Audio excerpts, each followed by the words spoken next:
Now, just after prosecutor Joe Deters announced his decision, Sam DuBose's family gathered outside while Deters was still talking to the media.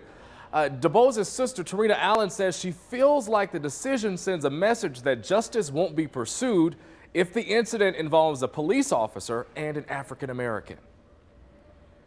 They didn't see it the way we saw it because Sam was a black man in the United States of America with a record. And if you have a record, police are free to shoot you in the head. She went on to say that shootings like this will not stop until an officer is convicted. Now, we have also been talking to demonstrators and community members, all who have very strong reaction to Deters' decision to not retry Tensing. Anchor Julie O'Neill joins us live with their response. And Julie, what did they have to say? Well, Tanya, as early as 11 this morning, people started gathering outside Prosecutor Joe Deters' office with signs protesting. They have now dispersed. We have a few people over here gathered with one sign, so it is quiet right now. But those protesters tell us that does not mean the mission for a conviction stops here. Say his name, Sam DuBose. Members of the Countdown to Conviction Coalition, Black Lives Matter, and other Cincinnati social groups gathered together with the goal of getting a third trial to convict former UC officer Ray Tensing. Back in June, that second hung jury allowed him to walk free again. But some are saying that evidence shown during the trial should have been enough for jurors.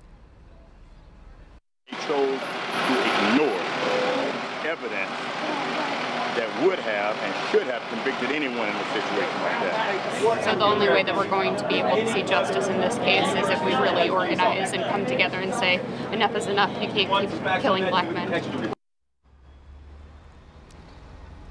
Okay, so tonight beginning at 6, the Countdown to Conviction Coalition is going to be meeting at the Peasley Center in Over the Rhine to begin planning their next call for action.